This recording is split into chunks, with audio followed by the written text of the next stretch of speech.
So Purvi, we are at 10:58 in another 2 minutes. If you can start, and I'll come back only when somebody gives me an indication.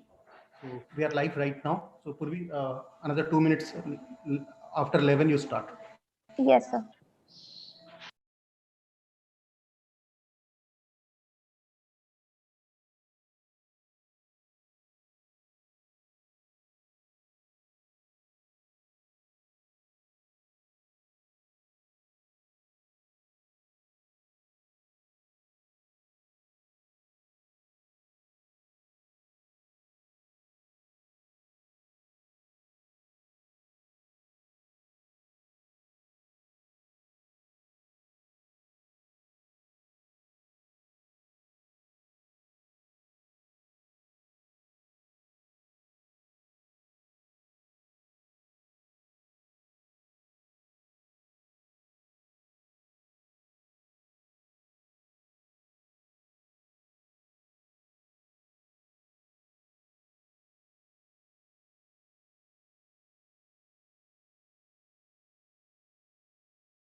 Good morning, everyone.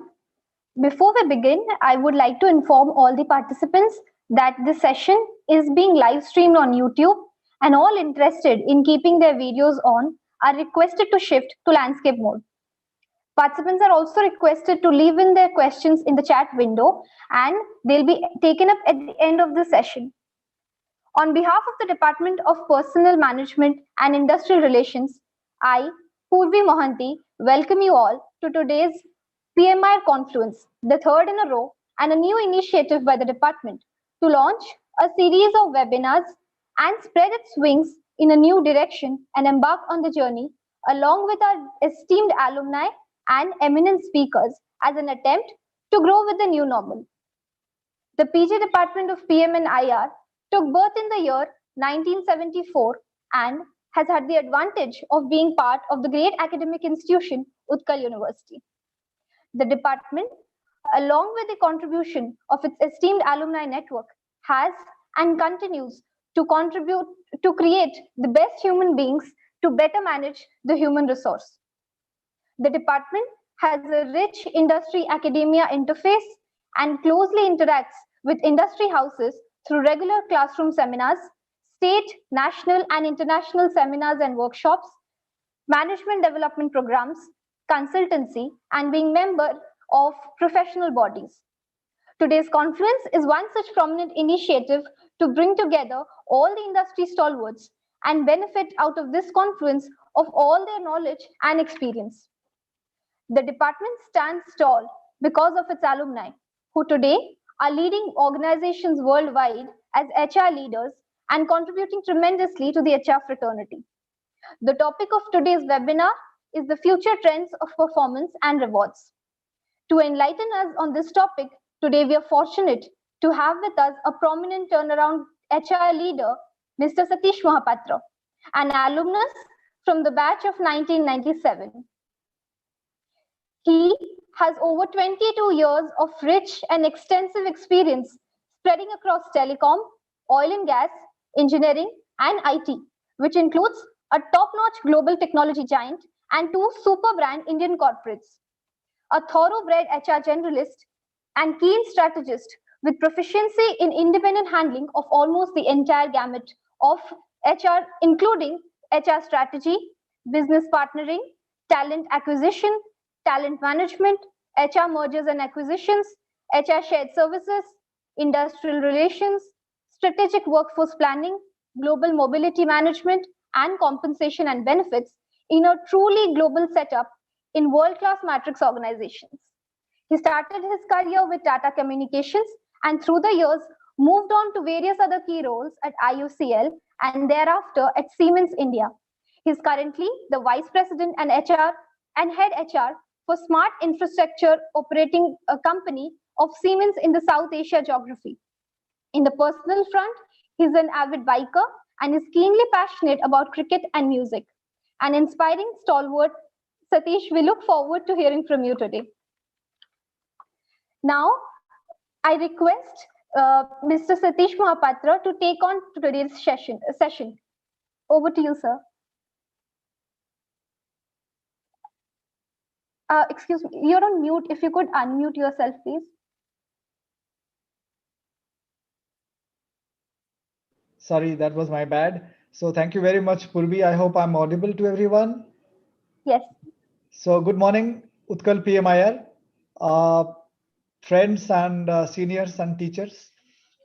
I am, as I wrote in one of the messages, it is a privilege and an honor to be here, and it's an understatement to say that it's a privilege and an honor. Actually, I meant it when I said it makes one nervous because whatever we might have become in life or whatever little we have achieved, it is primarily due to the educational institutions, the teachers, the classmates who have shaped our personality, our learning being. So I honestly, sincerely believe that the school in which I am studied in Jagat Singhpur, SK Academy, then the colleges I studied in Stewart and Ravenshaw, and then Utkal University and particularly PMIR. These institutions have made me what I am today and whatever I will become tomorrow. I can't thank them enough. So that only with that humility, I would like to start today's session and thank the PG Department of PM and IR, Utkal University, to have kindly invited me and to have allowed me time to connect to all of you and share my little experience on a topic that is very relevant when we say future trends of performance and rewards. This more or less sums up the purpose why people enter and exit organizations. Yeah. So I just want someone to share or tell me if you can, if my screen is visible.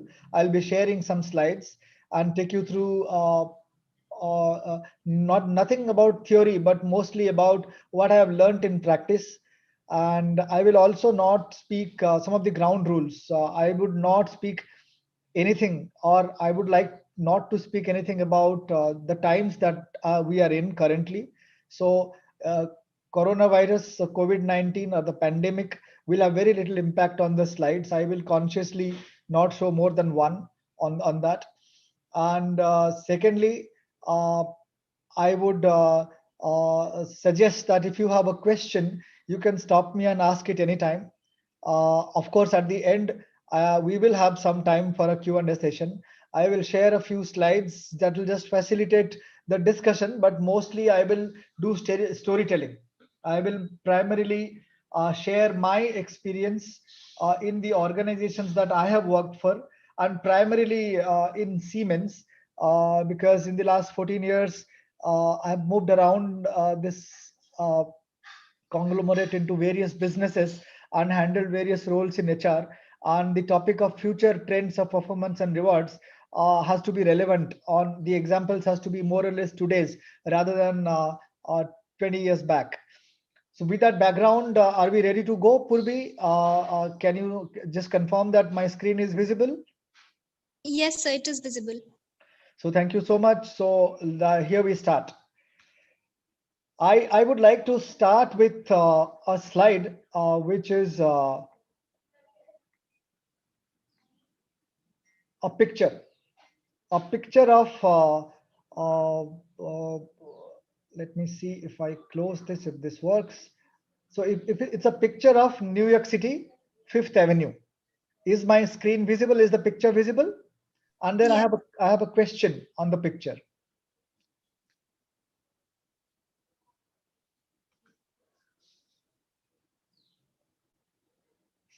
Somehow I have to, I think, use the next button to go to the slides, because yeah.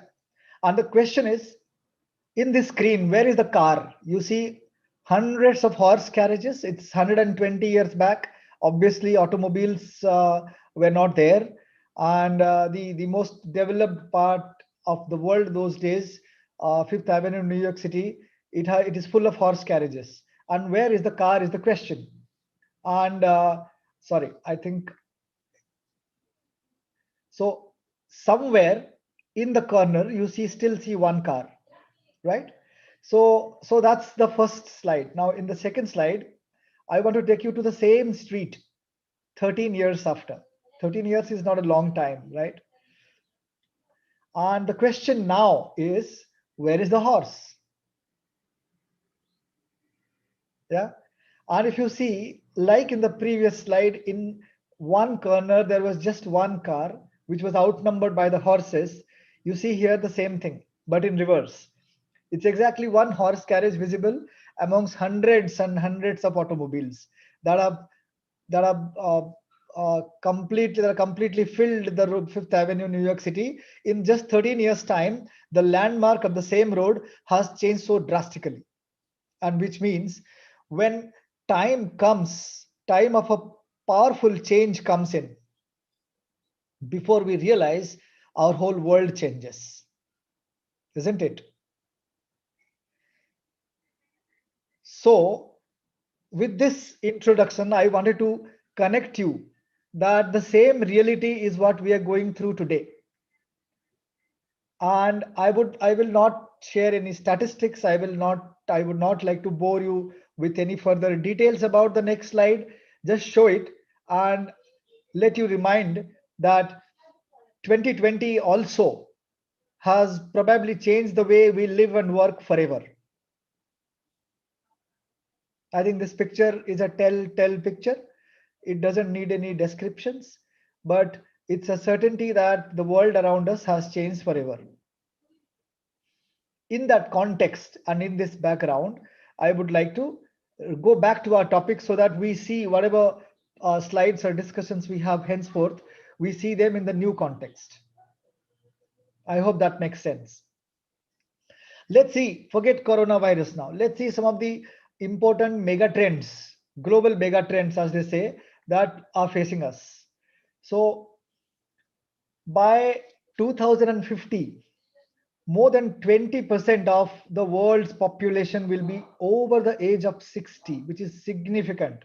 From a 0.9 billion, it grows at a rate and reaches 2.1 billion in 2050. So there'll be 1,000 crore people, and then 200 crores would be above the age of 60 years. So aging is a global phenomena, a mega trend. Second is 70% of our global population will live in cities. If you see this, the urban population in 1950 was 30%. And by 2050, it will become 70%, which is also a significant trend. And countries like India, it will be even more pronounced, because even today, majority of our people in India are living in villages. But slowly, either villages are becoming towns or people from villages are migrating to cities. Like my parents have come, like some of your parents or some of you might have come. And one more very startling statistics: by 2020, which is already over, We have 50 billion IoT devices connected to each other.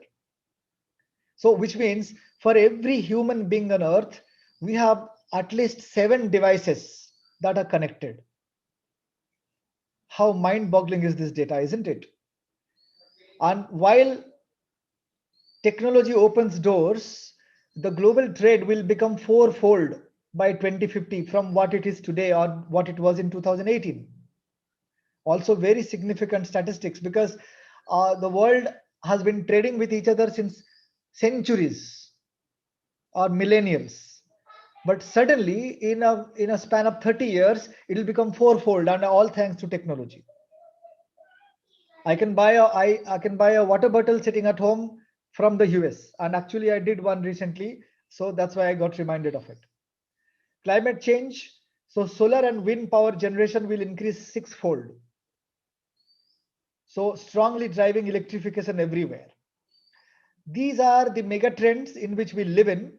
And let's see how does it impact we as HR professionals in our workplace. And rather, before we go to the workplace, let's look at what are the workforce trends which are reshaping HR.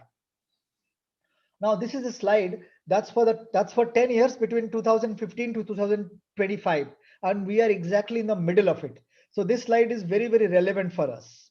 If you see here, this talks about some bubbles. This shows some bubbles, and the bubbles are nothing but something called working age population shift coefficient. And working age population shift coefficient is what? It is basically defined as the plus minus change or the percentage change in ratio of working population to the rest of the population, to the entire population of a country.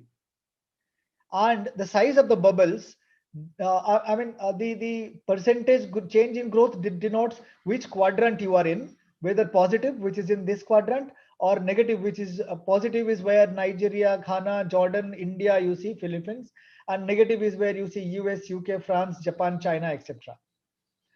So, and the bubble of the size of the bubble means how many people actually are available in the working population. If you see here, India, even though we are still growing, we are going towards the middle. We are no longer as young as a Kenya or a Nigeria or a Philippines, but then we are still on the positive side, which means we are growing our percentage of working population as a percentage of our total population is a growing number, and our number of people working, the yellow color bubble is highest, almost equal to China. And China, even though they have a huge number of working population, they all are growing. Our average age this is the average age. We are around a little less than 30 years, maybe 28, and China is nearing 40. So which means by 2025, India will have a biggest advantage globally of a young workforce, and that's a huge thing. On countries like Japan, the average age would be around 50 plus. US, UK would be 45s. But then look at India and Mexico. So this is where the future work will happen. And with this background, I wanted to enter the workplace now. First, we looked at the world, then we looked at the working population, and now let's look at what happens to the workplaces, because performance and rewards are only a subset of this. So this is the Siemens slide, and basically the core thoughts of Siemens HR today globally. As you know, we are 190. We are present in 190 plus countries, and we are a 173-year-old company. Yeah, very few countries survive 173 years. And the first business, if you would like to believe, the first business of Siemens in India was in 1867. So exactly 10 years after the Sepoy Mutiny, when the Britishers asked Siemens to build the first undersea cable connecting telegraph lines between Calcutta and London. And that was such a huge invention at that point in time that during the Sepoy Mutiny, when the mutiny happened, the Britishers came to know almost after a month when somebody sent a letter in a ship and the ship reached London. Before that, they had no way to find out. And that is why when the telegraph machine started by Siemens, They could, a message sent from Calcutta could reach London in 27 minutes. So imagine a month to 27 minutes was the power of technology and Siemens then. And we continue to do such innovations even today. But how it impacts the current situation, the unforeseen shocks, the geopolitical and economic power shifts, they impact us how? They basically mean that the society is dictating new market rules. And in that, the workforce is also evolving. If you see on the top left hand corner, yeah, demographic changes, significance of diversity and inclusiveness in the workforce, and the millennials who are driven by value and purpose, yeah, not just one life one job like our parents did. And business is getting redefined, it's collaboration and ecosystems rather than rigid structures. And competition is coming from unexpected players. So in this, digital technologies are helping us to unlock new possibilities by using IoT, machine learning, robotics, artificial intelligence. So this is the impact of the radical change in the world on the inside of an organization. I'm unable to see chat boxes. So if anyone has a question, they may interrupt me and ask, please, any point in time. Then, how does it impact the HR organization? Earlier, we have been used to the left side of the box, which is verticalized HR. So there is a CHRO who has business HRs reporting to him or her and representing different businesses. That is the vertical, the business part of HR. Then there is geography HR or country HR in a multinational. There is a HR for India, HR for US, HR for China and Germany and blah, blah, blah.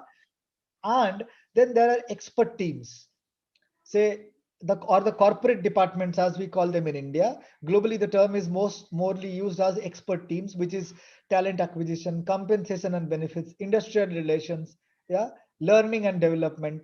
So this was the structure. Going forward, it's all be demolished and it will become an ecosystem rather than a structure. And what's the difference? You see that they are not connected by solid lines. They're actually loosely let out in a space where they are busy collaborating with the CHRO in the middle. This is a mindset shift which is yet to come in, but then very soon you will see all multinationals adopting this, Indian companies adopting this as a best practice, and soon HR will become a ecosystem rather than a structure. So now I want to come back to our core subject, which is that was given to me, that performance measurement, performance and rewards in future.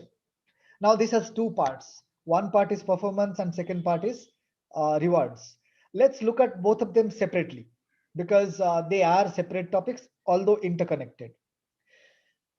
Let's see the performance management as we have been doing it in the traditional way.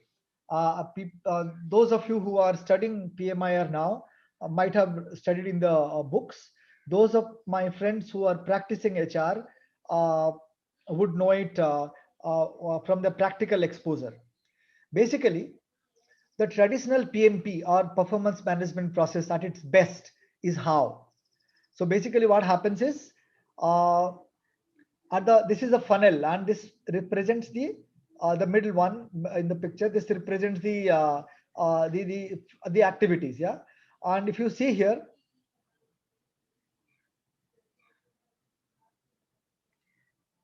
there is a rigid target setting which is done at the beginning of the year, and then at the middle of the year there is a mid-year review with a lot of follow-up from HR and businesses to complete it on time. And then at the end of the year or just before the end of the year, the manager rates the employees or the team members based on past performance. Please mark my words, these are important. Past performance, yeah. And then so the whole exercise is past focused. Then there are roundtables or forums where managers of different people, different employees, this or the manager plus ones, they sit together and harmonize the ratings by forcibly distributing them into a bell curve. And based on the force distribution and the bell curve and the ratings that managers have given for the past performance, at the end of the year, there is a feedback that the managers give to the employees, saying, "This is you did this one good, you didn't do that one as good. You need to improve on this area." But then all of those feedbacks are actually basically on 4 or 5 targets that the employee had set way back behind 1 year. There is no connect with the future in our current performance management process. And as a result of that, one more important significant outcome for the employee is that there is a formula, yeah, and that gets created by HR, mostly the compensation and benefit colleagues, based on the performance of the employee and the market value of the job or the budget available, to give a merit rise or an increment to the person at the end of the year. Yeah, so the managers have very little flexibility, so everything is dictated almost by a tool. Yeah, so the tool tells you when to set targets, tool tells you where to set targets, tool tells you when to do a mid-year review, tool tells you to summarize at the end of the year, tool tells you to do a harmonization or a first round table, first distribution, and the tool only prints the letters for merit rise. So the whole system, even at its best, becomes rigid, backward looking, non-transparent to some extent, doesn't support growth mindset. Why I say that is because it's focused on past. How can you drive your car forward? Like I'm sitting in an airplane in this picture, but I'm looking backwards. So if I always look at the backward rear view mirror, I can't drive forward, isn't it? So, and also apart from that, the current process is documentation heavy and one-way communication. Manager dictates, manager decides, manager informs. And the merit rise or the increment process is very formulaic, if you know what I mean. So if your rating is 6 वो out आपके of, तरफ से क्या करूं? कोई आएगा तो करूंगा कुछ ना। बता के भी तो जाते हैं सर। हाँ, हम तो 2.5-3 महीने में आते हैं आपके पास। तो बता के भी तो जाते हैं। may I request all participants to kindly mute their mics unless you have a question to ask. Thank you. So the whole system becomes very formulaic. So if your rating is 6 and your market value of your job or the compare ratio, that is your ratio of your salary with the market median salary is X, then you get Y increment. And then the managers, they don't use any discretion. They simply follow that in a democratic manner to their people, and they don't defend it as well. If the employees say, why did I get this increment and why did not more, the managers simply say, I mean, what can I do? This has come from HR, isn't it? And the HR people know that it's not who are deciding it, but then the employees never get the right answer. So ultimately this results in a negative value and driven by a tool. So this is the traditional PMP system. Now we'll see a survey that was done by Gartner. Gartner is, one of the most famous and respected organizations in this field, who does a lot of research, right, on management. And Gartner did a survey in 2019, just a year back. And they asked HR heads of multiple companies, and this is what came out about the effectiveness of performance management process. So 82%, if you can see my screen, of HR heads believed that the current PMP is not achieving its primary objective. And almost 2/3, 62%, believed that it is definitely not keeping pace with the business needs. Significant statistics, isn't it? Then let's look at some quotes, some verbatim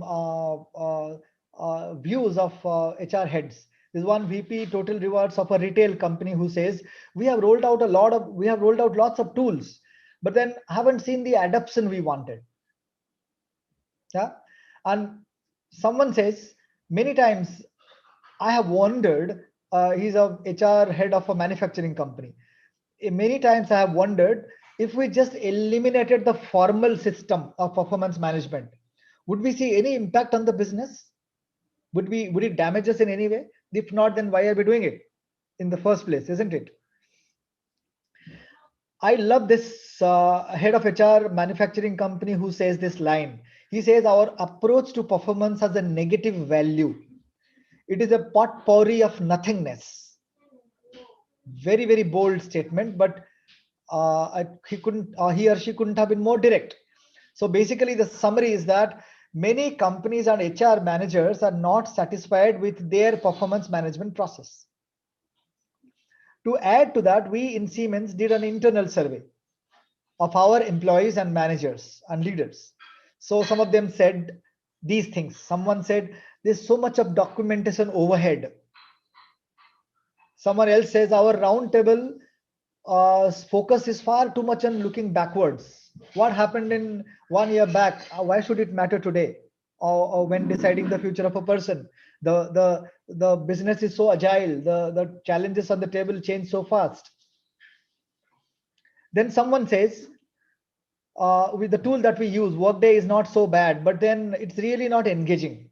Someone else says, anyways, we don't do so most of this documentation stuff. HR sends us reminders on the last day. We go do some typing, and then we do a formality. And what is the main thing? The dialogue between the manager and the employee is the only relevant thing. So someone else asks the question, why do I have to enter everything in a tool when it's a performance measurement by the manager of an employee and both are human beings? Why should we need a tool to measure everything? Someone else says the rating never really works as intended across units, because by rating, what happens? We rate a person in a scale of 1 to 5 or 1 to 10 based on what the organizations follow. So your whole entire year's efforts, motivation, initiatives is reduced to a single digit number.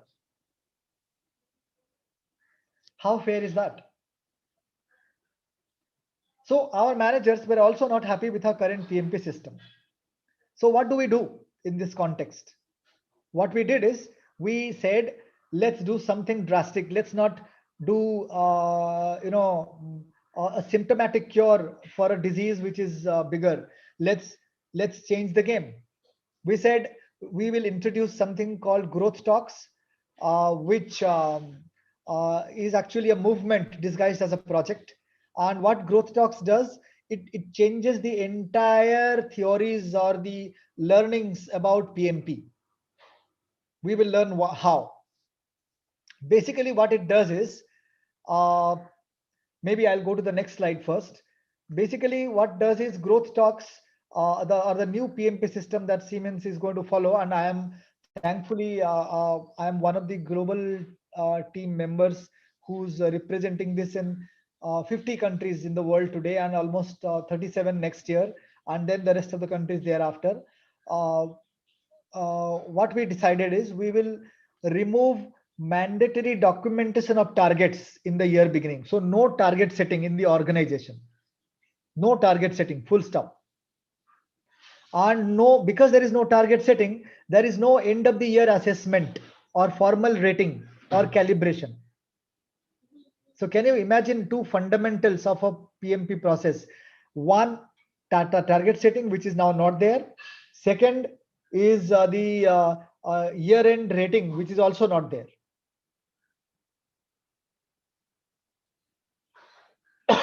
So we will also remove backward-facing roundtables. We will also remove one-way feedback from manager to employee once in a year.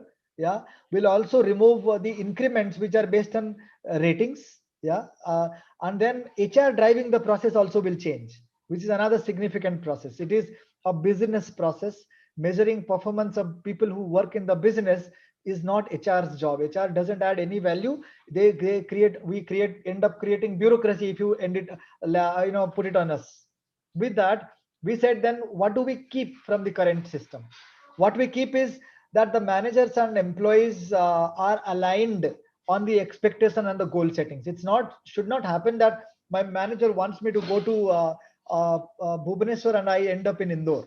Yeah, and then discussions about what and how. I mean, what all I will do and how I will do in future should be a constant year-round discussion rather than beginning and end. And pipeline and talent reviews also should continue. I mean, the annual merit annual round tables that happen in many organizations, they not only discuss the ratings or the bell curve, they also discuss the talents and the consequence management part. So those things will continue. We should not throw the baby with the bathwater. And what are the new things we should learn to strengthen the new process when there is no rating, no targets? Is we should focus on individual growth. Whatever the discussion happens between manager and employee, it should focus on individual growth, and should follow a flexible timeline and method rather than by 15th of January, your target should be set in the system. Why? Target should come in February, March, April. Whenever work comes, a target should be able to be changed. Then increase frequency of discussions, basically continuous dialogue with intent. Forward looking discussions. The discussions should be, as far as possible, not be why what you did is wrong 6 months back. It should be what can you do, what are your strengths, what are our challenges, and what should you do in the next quarter. And year round recognition, not just at the end of the year based on the year end rating. And employees and managers should drive the process and not HR. So this is a fundamental shift in our PMP process we are doing, we are driving from this year onwards. Now let's see if that is the PMP process. We'll go to rewards after one step. I thought, what about careers? See, we speak about performance and rewards, but then performance and rewards also are part of a larger reality called careers. Now, who owns the reality when there is no target, no ratings? Who owns the careers of employees, and how will it be handled in future? So maybe a couple of slides I'll show in that. Before I go there, is there any question so far on the introduction part and on the performance part? I'm happy to take them now. You have to unmute yourself and speak, and I'll answer your questions.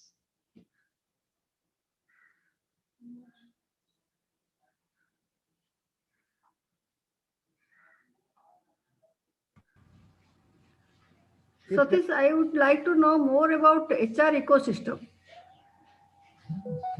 Madam, namaskar. Namaskar. HR ecosystem. Third slide, I think. Yeah, I'll take you back to the slide. Yes.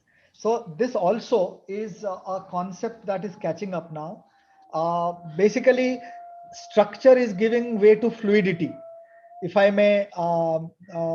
I may describe it in one word, and the purpose why we are doing it is to create more agility out of the system, in the sense that today we become kingdoms within a kingdom, and business becomes geography centric or vertical centric, or oil and gas business, or infrastructure business, or digital industry business.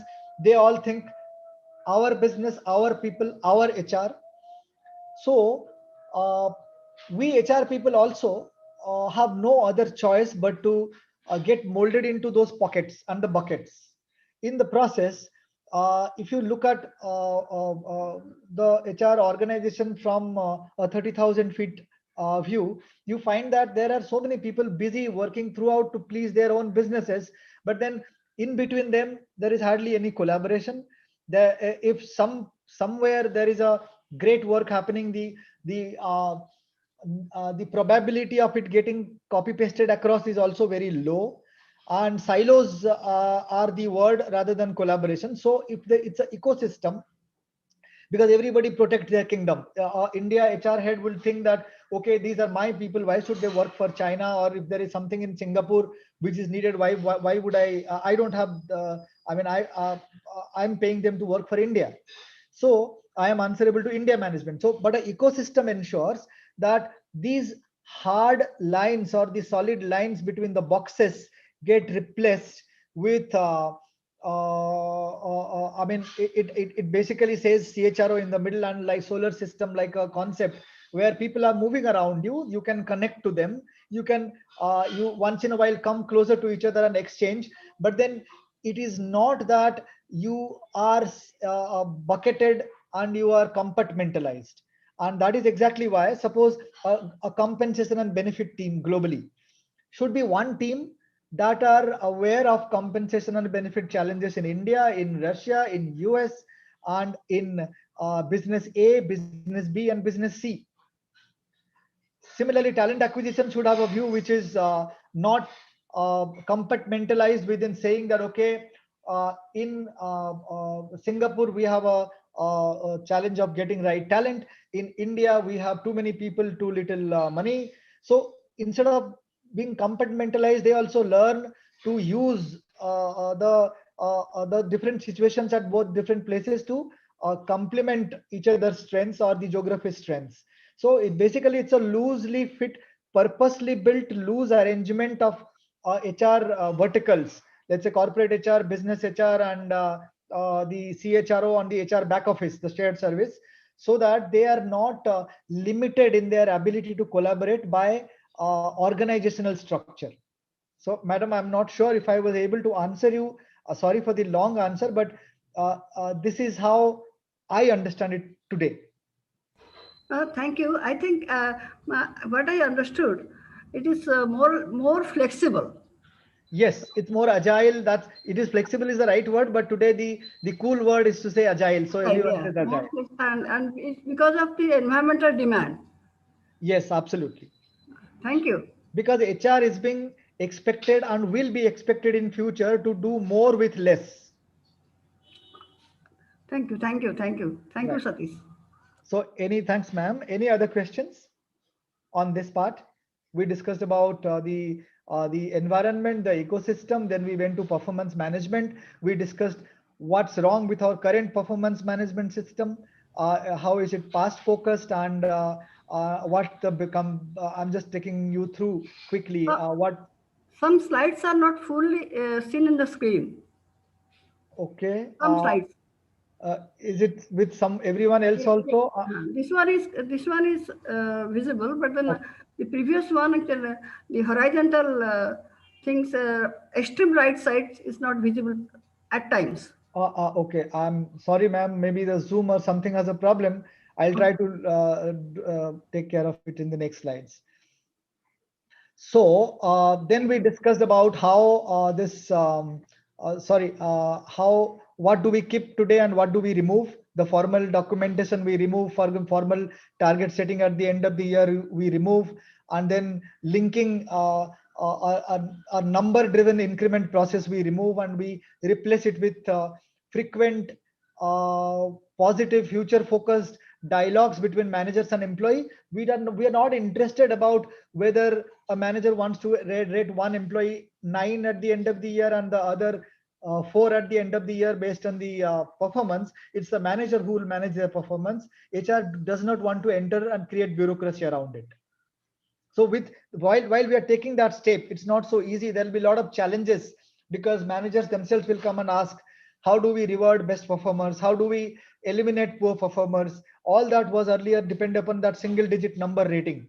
So we have to learn to do the same things that we were doing before without our dependence or over dependence on the ratings, because they were so backward looking. From there, I thought let's move on to careers. Now let's look at how will this is my personal view mixed with some of the things we are practicing in my company today on who should own the careers. Now here also, let's pause for a moment and think about how does it happen today, or traditionally what has been our mindset.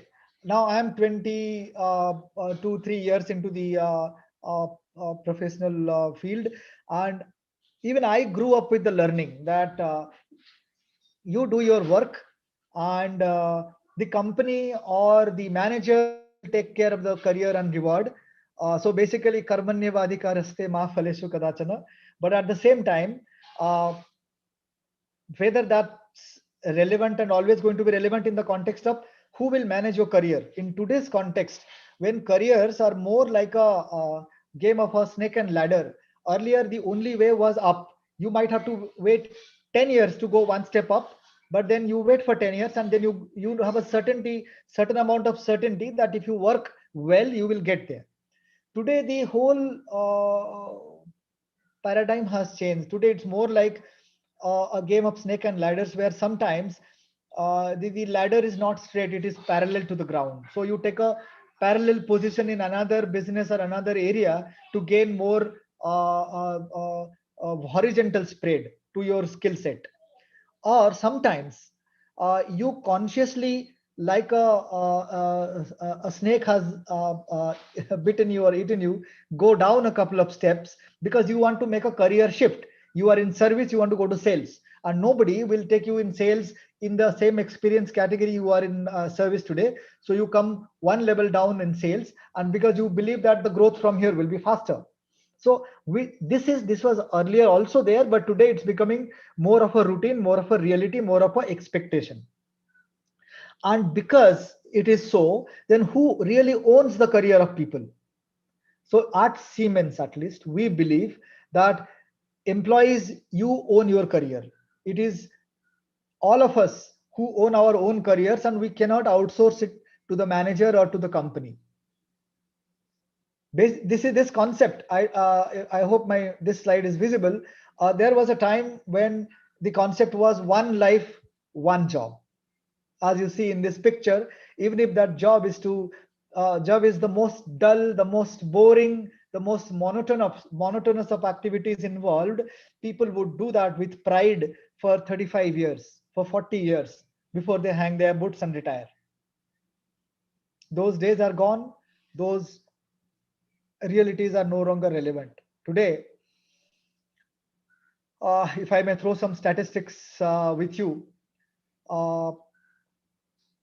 73%, so 3/4 of 18 to 34-year-olds, they found their last job through a social network, not through newspaper advertisements. And 1,67,000 Siemens employees are currently on LinkedIn, and the number is growing. 65% of jobs that the Gen Z or the millennials will do, the jobs have not started yet. How can you plan your careers when 65% of the jobs have not started? 93% of the recruiters, so almost everyone, uses or plans to use social media to support their recruitment drives. The pull has shifted. Then talent and the job markets are now very open. Careers are individual journeys and not established paths created by the organizations.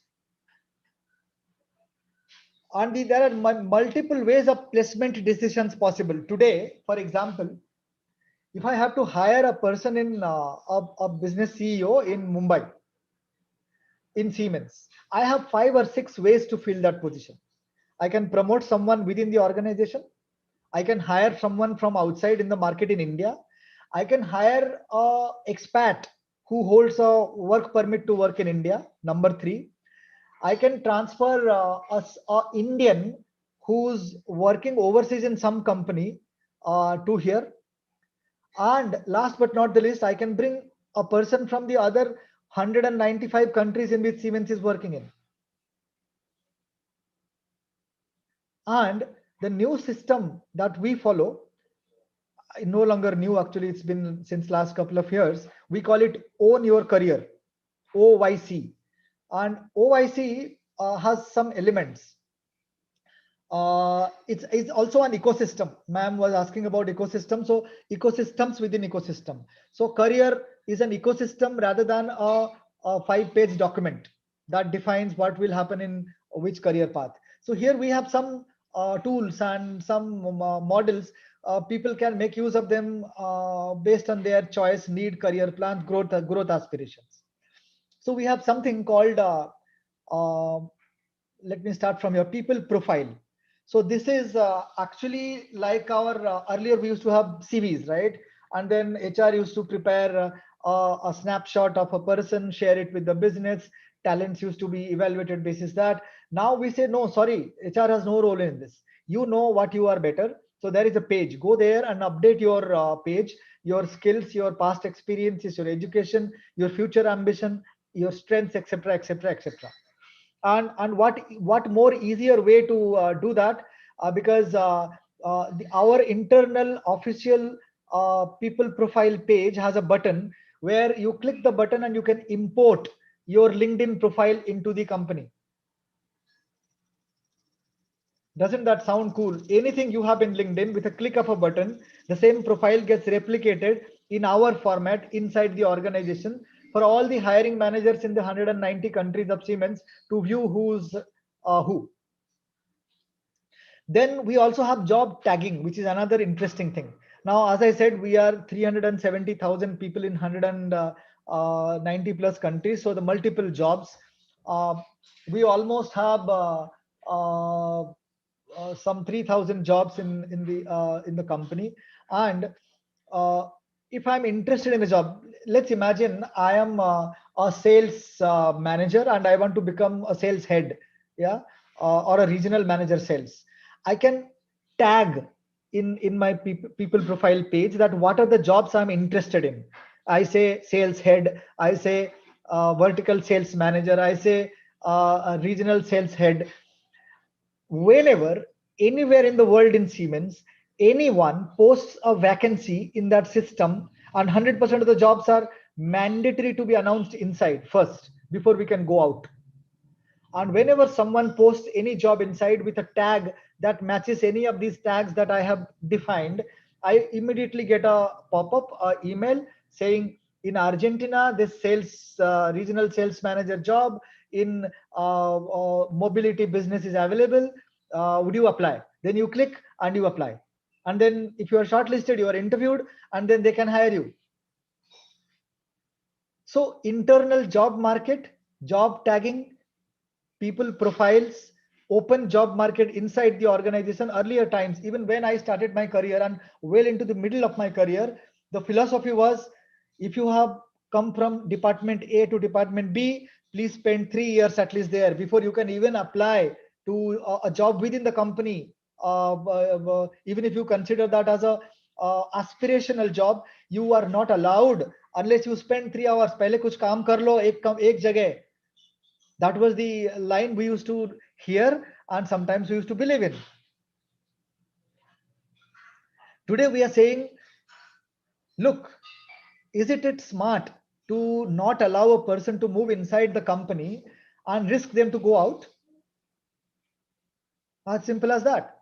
That is why we also have developed few more tools like something called Strength Finder. We believe that our hiring processes have been too much on I mean, they overlook the strength of a person. They only look at how nice English they have written in their CVs. So we have created something called Strength Scope. Now, Strength Scope identifies 7 strengths of an individual, no development areas or weak areas. We believe that it's easier to harmonize or easier to capitalize on the strength of a person than to try decades and decades to improve on the weaknesses or the improvement areas of a person. So Strength Scope is on everybody who wants to have a career conversation. We ask them that go through a Strength Scope assessment, get your report, come to HR or to your manager and have a discussion. Then we can have a more meaningful discussion about where your future strengths are more suitable in future, rather than मुझे promotion नहीं मिलता है. So this is in short how careers are shifting or career management is shifting. If I may go forward to how do we reimagine rewards? Now we spoke ecosystem, we spoke performance, we spoke careers, now rewards. How do we reimagine rewards if the realities in the other side are changing so much? I have a little too many slides. I'll maybe skip through a couple of them in the interest of time. But then maybe wherever you want, you can stop me and ask questions. Yeah. So the first question is, now when we remove ratings and target setting, how do annual increments happen? So we are saying, and this is an experiment we are going to do for the first time in 2022, January. Already the preparations have started. We say that the rigid link, rigid is the operating word here. between pay and performance driven by our historical or legacy PMP process should be decoupled, means disconnected. So pay and performance are not necessarily connected year to year. So what happens? How should future compensation decisions be based on what? So they are based on our premise that our key and most critical employees. So now understand this. Key and most critical employees is not a numerical scale driven topic. It is a discretionary topic. It's a subjective topic to be assessed by the manager. The key and most critical employees should be, and with bold words we say, should be rewarded disproportionately, rather than following a very fair to the T and formula driven process where many times, if I may use the word, democratic decisions outweigh practical decisions. So the critical and most key people for the future should be able to be rewarded disproportionately than others. So performance actually is no longer a parameter. It is to some extent it will remain at the manager's back of the mind, but it's not a driving factor anymore. So the compensation decisions, now I'm reading the last line, should be based on impact and growth of the person, that the person and his or her job brings to the business, and budgets should be distributed accordingly. Allocations, and I love the last line, allocations to be less formulaic and more discretionary. So it's like the world is a circle, right? So initially, now when some of the business CEOs have told me, Satish, this is more like when I joined Siemens 25 years back or 30 years back. Those days also, there was no, all these very complicated, sophisticated tools and systems were not there. So a manager, my manager could decide anything for me. And now if you're giving back that control to me, then I'll be happy, because I know what's good for my business and who are critical for my business. So still, when we do that, we need to make our managers aware about a few factors they should consider, because not every manager is as evolved as the system requires. So what we say is there are 4 parameters on which you should judge your decide on the rewards for people. Individual employee, let's say, is he or he a critical player to the business success? How likely that they are to leave the company, and if they leave, how difficult will it be for you? Are they a good team player? Yeah. Or do they adhere to our culture? Yeah. Are they on a growth path, or are they on a path of decline? Are they becoming a spent force, or are they the sources of energy for future? Similarly, their jobs, how critical are their jobs for your business and your project, rather than how well they have done their work in the last 1 year. And does this job require scarce and critical skills and competencies which are highly in demand in the market? Then you pay that person more regardless of performance. Of course, the market position of that job, the market salary and the budget and legal requirements will be there. But in addition, the managers, we are encouraging them to consider aspects which they probably never got an opportunity to consider before.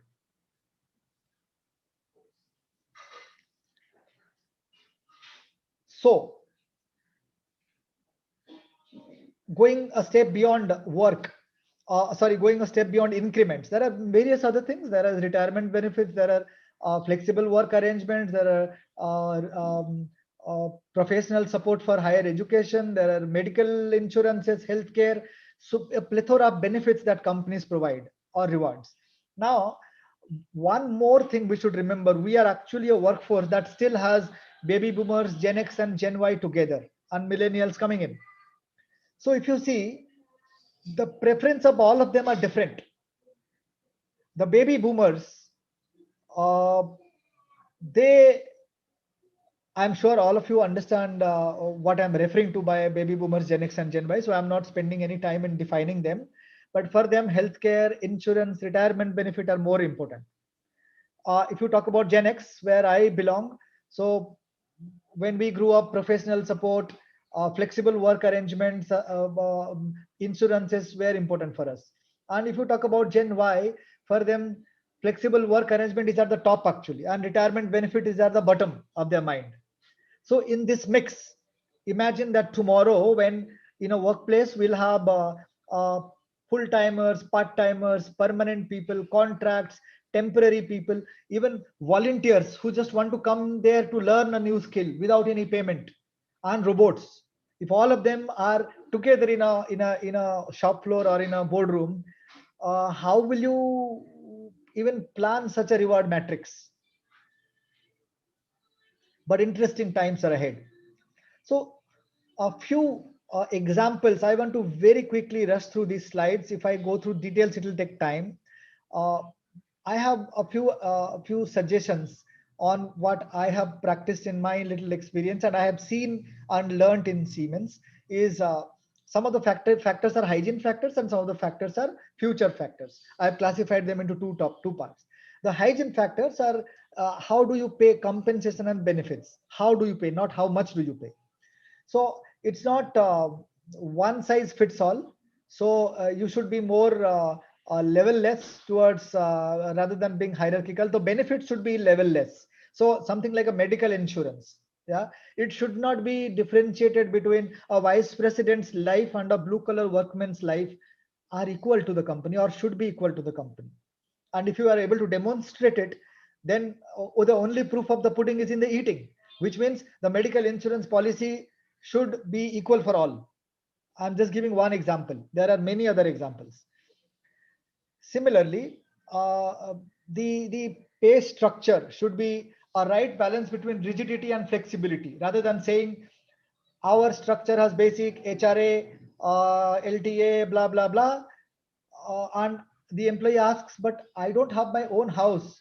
Why are you forcing it? I have my own house, so I don't need an HRA.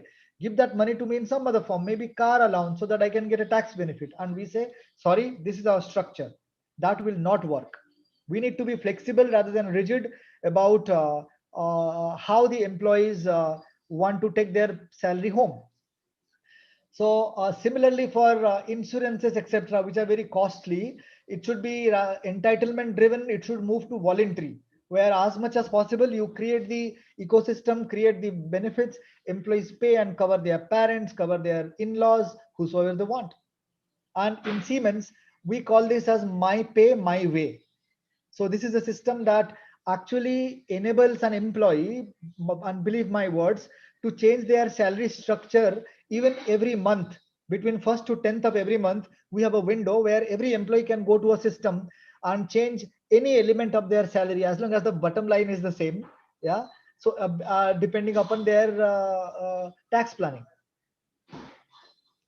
Then another hygiene factor is the incentives or the variable pay.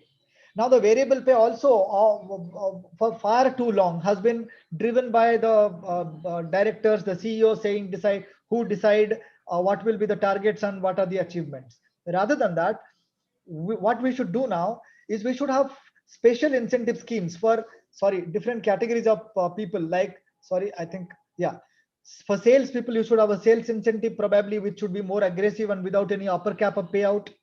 For example, for the normal variable pay we have, there is an amount, let's say 100 rupees. And in a good year, I can go up to 200 rupees. And in a bad year, I may get 0 rupees also because it is variable. But a salesperson in a great year can earn up to 500 rupees, 5 times. So that's how you should differentiate for salespeople. Similarly, for service people, you should give them a specialized incentive because their rate, their performance or their bonus should not depend upon company cash flow or business volume. There, it should depend upon the customer ratings, the net promoter score, or some hardship allowance for being available on a weekend or at odd hours to the customer's call. Similarly, project management people, the focus should be on profitability of the project, safe execution of projects. Yeah. So rather than saying one size fits all in bonus, you should be function focused. Another hygiene. So what about some next steps that we can do? Something that we have experienced in Siemens almost 3 years back, and this is one of the biggest projects that I handled, and it was a lot of learnings also I got is, we found that our grade system, now every company has a grade system, right? Government to private, everywhere there is a grade system. You join at a grade, you get promoted, or something and get retired at a certain grade. Now those grades, if you know, are become personal. My grade is this, my entitlement is this. So if I go to another job, the first thing I check is what grade or what level is that job. If it's less, then I feel it's a loss of status, it's a loss of benefits for me. Why will I go? Then what happens is, people do not careers do not flourish. People become a frog in the well. So to encourage that, what we said is, we will remove our 70-year-old grade system. It is completely demolished in 2017. We replaced it with a system which is linked only to the position. So it's like every chair or every position in the organization has a number based on the scope and the impact it brings to the organization.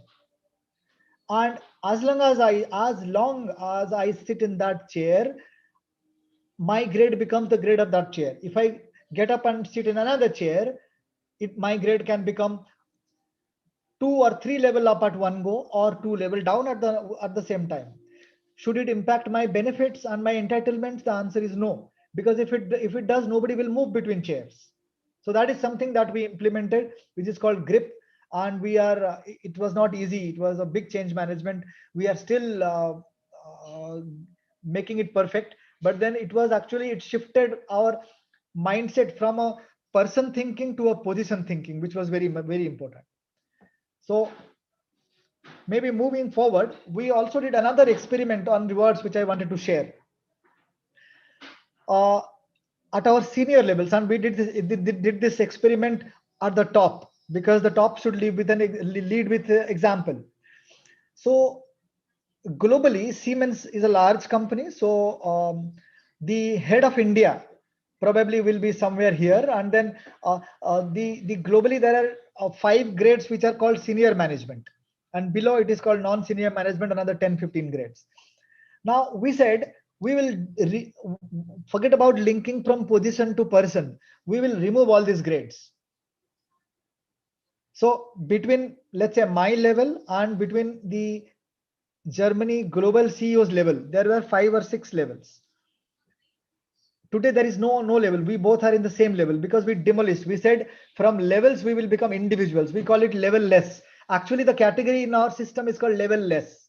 Once you go through 1, 2, 3, 4, some 10 or 12 steps, you enter a level which is level less, because that promotes the culture that leaders should be willing to move around between assignments and challenges, rather than holding back, checking whether it will increase or decrease my status and compensation. So our only challenge is, can we now take this model of level less across the pyramid? Because down there, at a supervisor level, at a engineer level, at a manager level, still people value grades and designations and all that. So that's a challenge we still have ahead. Similarly, one more thing before we close, I would like to touch upon, in the interest of time, very quickly, is something called ownership culture. Now, many of us hear this term every day from our CEOs, from our leaders, saying you should demonstrate ownership culture, or people should demonstrate ownership culture. Now, whenever I hear this term, I somehow always get tempted to ask a question. And the question is, why do you expect people to behave as if they are owners, when you are not making them the owners of the company? You are only making the top management the owners of the companies by giving them stock awards. What about the people? What about the blue collar workers? What about the entry level engineers? They are not your owners, so why should they behave like an owner? So, not because of me, but it is Siemens's view globally also, that over a period of time, we have built a equity portfolio or a equity ecosystem where every employee of the company is a shareholder. There are senior people who are granted company stocks for free every year. There is a scheme called a share matching plan, where employees can participate in those plans by paying EMIs from their salaries or from their variable pay, and buy company stocks at the end of the year. And every three stocks they keep for every three stocks they keep for 3 years. Company matches one stock with that. So automatically, apart from the stock market growth, you have 25% growth because companies adding a free stock to your every three stocks, company is giving you one stock additional. Then there are CEO special allocations. So reward and recognition. Somebody does something extraordinary, brilliant. Every quarter, the CEO can issue some stocks to them. Last but not the least, something which is unique. Whatever I explained so far on stocks are there in most companies. We have something called Siemens profit sharing or SPS. And this is only for junior people, people who are not senior management. So, and this, what it does is, and we have some 3 lakh people globally today who are covered under this, is every 2 to 3 years, company issues them free stocks out of the profit. So every year out of the profit, we keep a certain amount aside in a kitty. Once that kitty becomes a certain amount, which is for a large company like us is a big amount. It has to be some 200 million euros. Yeah. Once that kitty fills up, we issue free stocks up to everyone in the same ratio that their salary is a ratio of the total salary all over the world. So even a blue collar workman in our context is a shareholder. And that is where real ownership culture you can expect to start. So last slide of my presentation, how will leadership work in this future? We spoke about performance, we spoke about careers, we spoke about rewards. How will leadership work? By 2030, and this is my manager who wrote a book, and I have taken this slide from his writing in the book. Basically, he says work. These are the five elements of leadership in future: work, skills, technology, space, and life. So work will become flexible, adaptable, and network based. Like we see the Ubers and Olas, they are nothing but network based work. Skills. So companies will have to become challenger and provider of opportunity to people, and people will have to upskill themselves. Technology. So technology will be trending always. It will never settle, and you have to keep pace with it. You have to adapt. Space as in the physical space of office. Now, of course, after COVID, this whole dimension has undergone a significant change. But in spaces will become hierarchyless, and like for example, we have post COVID, we have gotten rid of all our cabins. None of us will have any cabin when we go back to office, when our office opens. We thought it's a good opportunity to demolish the hierarchy when people go, because anyway we need more space because you need social distancing. So one thing we decided is let's kill all the cabins. Finally, life. So as we workforces will become diverse, people will work in different places. There is a risk that marriage as an institution will cease to exist. So in this, support systems will vanish. The joint family system is already vanished. So in this context, what companies can do as for their people is to become their emotional anchor and conscience keeper. And with that note, this is all I wanted to share. And on a lighter note, there is a Dilbert joke which you can read on rewards, but I would like to say thank you very much. Thank you, Satish. Welcome, sir. If you have anybody has any questions. Yeah, students and participants, let them ask questions, but it will be better to chart your question so that you will read it and answer the question.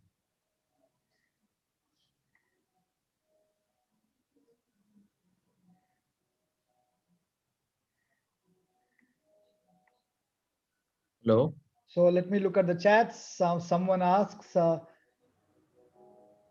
Yajad Server, he asks, with diminishing differences in rank divisions and status wall of various jobs in modern organizations, how should a novel performance management system take care of the pay to performance aspect? Very nicely worded question, Ijaj. If I may try to answer, it was there in that slide when we said that the rigid link between performance and rewards, or the rating and the reward, should be decoupled and replaced with factors such as who's critical to the business, and what is the risk of them leaving, and are their skills hot skills in the market. So these factors should replace a formulaic system of number driven performance or increment performance management. I hope I have answered your question. The next one is from Kiran. What is a prosumer mentioned on Siemens website? In Forbes list of best places to work, Siemens is in top 10, but only HCL in top 50 in that list. But what's your say on why Indian organizations are not making to the list? Okay. So the professional consumer is what we say as a prosumer, because we are a B2B company. But then in Forbes, the second question is what I would like to respond to first. Is your question is why more and more Indian companies are not in the list of let's say Forbes top 10. I think we should not read too much into this. While they are matters of pride, we should not read too much, because they are dependent upon many factors such as size, volume of the business, years of operation, certain other factors such as how compliant are you listed in Nasdaq stock exchange, how sustainable is your business.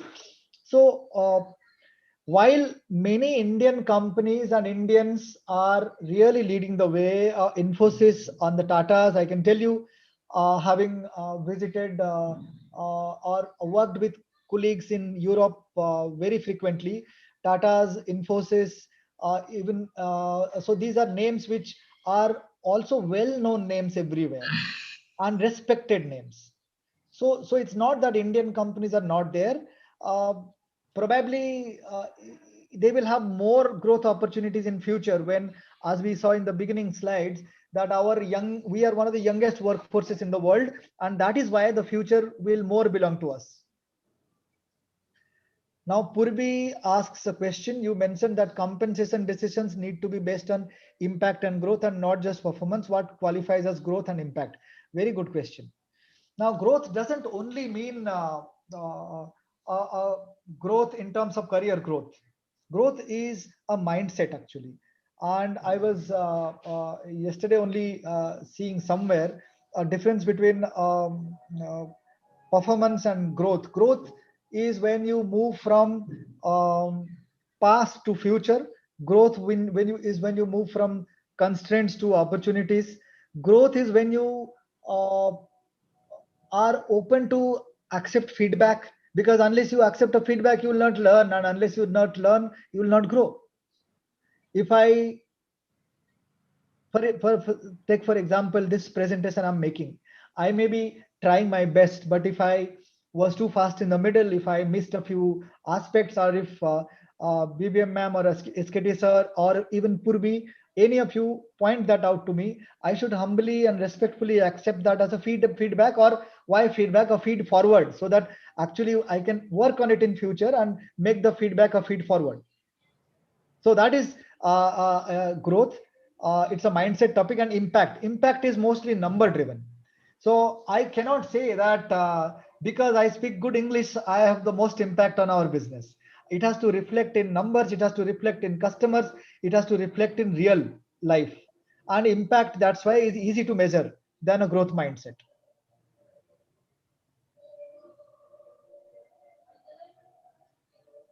Any other questions? Any other question? Mahima Murmu has asked a question.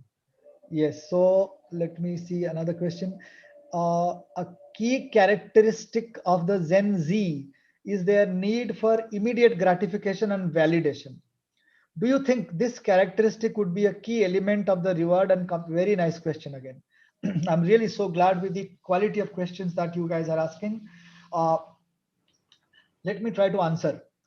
See, we all think, or rather it is made a typecast that the Gen Z or the millennials, they are not loyal, and then they change jobs. They will change jobs very frequently, and so they can't be trusted by an organization, blah blah blah. But I can tell you, there is a statistics I read somewhere, and it is a very it is from a credible research source. I'm missing where I read it, which says that between uh, people who went to work between the late baby boomers who went to work between 1960 to 1970s, on an average, they changed 14 jobs in their career, in their life. So, whenever opportunities are there, a talent should not be blamed to seek better opportunities and avenues. And Gen Z, particularly millennials, are known to be driven by purpose. And when your purpose uh, is discovered, you know exactly where to go. And if where I'm what I'm doing today is contradicting with my purpose, millennials will be the first ones to drop that and go over, move on. So of course, so rather than instant gratification, I would say uh, more timely recognition. So that's a more positive term, and that's required also for organizations to recognize their people more frequently and more timely than before.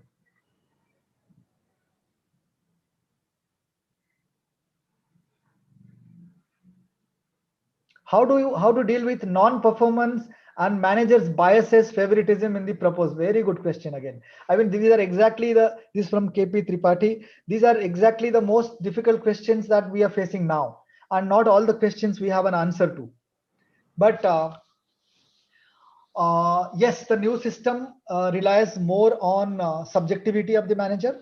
So the allegations and chances of bias will creep in, but those will be a minority is what I believe, because even today when we have supposedly a very fair system driven by everything in a tool and monitored and documented and given a rating which is based on what and how, even then if my rating is poor, I will say this is a new manager, she is or he is only favoring some people, and I am being left out because I speak up, yeah, openly. So allegations of favoritism existed in organizations before, it will be there in future as well.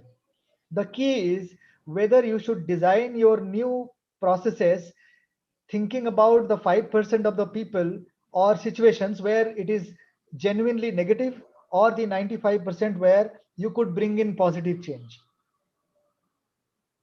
I hope I have answered your question, KP. Yes, sir. Thank you.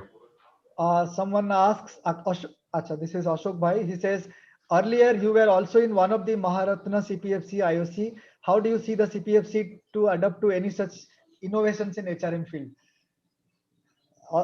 This is the most difficult question, Ashok Bhai. Yes, I will try to answer. It is the PSUs are based on a different, have been brought up decades after decades on a different philosophy, and that philosophy is mostly they were created in the beginning for employment generation.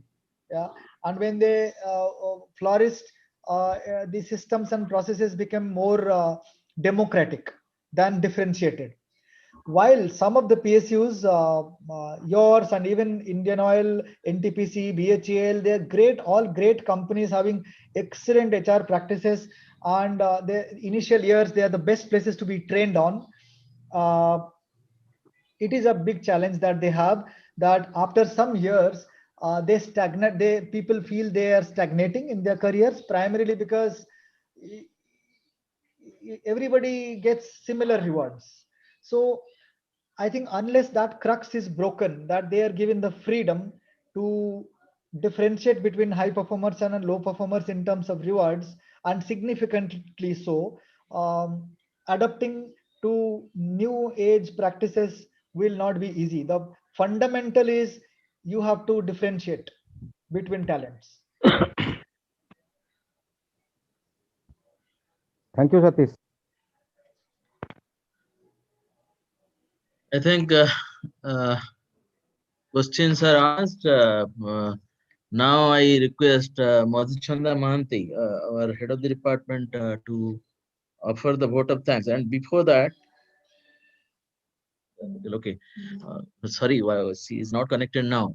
Before I say to offer the vote of thanks, I thank Satish for his talk, and it was almost a learning on a case on Siemens.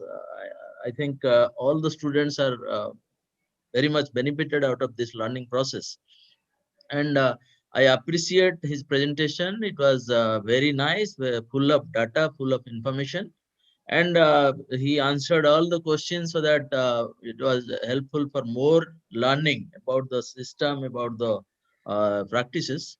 So I thank again Satish for giving time to be a part of this HR Confluence.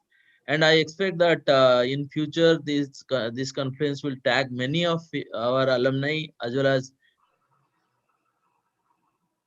many luminaries of the state and outside the state, so that we'll continue with this confluence further. And what happens, I see the students are not participating. Those who are the pass out students, they are not participating, thinking that they have learned a lot. I request through the participants, few of them are there, that they should encourage their colleagues to participate more in numbers, so that this learning process will be more successful, more effective. Besides that, I thank Madam Bijanma Shri Mahanti. She is very regular to attend this confluence. All three she attended, and she is very active in participating in these confluences. Thank you, Satish. Thank you, Ashok, Kepi, and others who have participated. And I request all of you to please circulate it among your friends, among your known persons in HR, so that it will be more effective, more beneficiary, and they may participate in the form of learners, or they may participate if you know somebody that he is a better speaker in a particular field but doesn't belong to our family, outside our family. I will request through this forum that please connect them, so that we will make it more rich by knowledge sharing, which will be more beneficial to our students. I again thank, because she is not connected now, our head of the department is not connected now. It is due to some technical problem. I, on behalf of the department, on behalf of PMIR family, thank Utkal PMIR particularly, thank all participants and the esteemed speaker Satish Mohapatra, and hope that in future will be more active in this HR conference. Thank you very much. Thank you, sir. Thank you. Thank you, everyone. Thank you, sir. Thank you, ma'am. Thank you, students. Thank you, friends. Thank you. We'll intimate the next confluence through WhatsApp, through Facebook. So please look into it. Next two, of course, we were planning on 27 and 2nd January, but unfortunately, we may, obstruct celebrations if we are doing that. So for that, we decided that we'll go to 9th January. It will be restructured and re-beginning from the new year. And I wish all of you a happy new year. 2021 should be very good, because 2020 was the worst year, we should say, because it actually destroyed everything. Every plan, every thing was destroyed. So we hope that 2021 will be the best year for everybody. Thank you very much. Thank you, sir. Thank you. Thank you, everyone. Have a great year. Thank Bye-bye. you.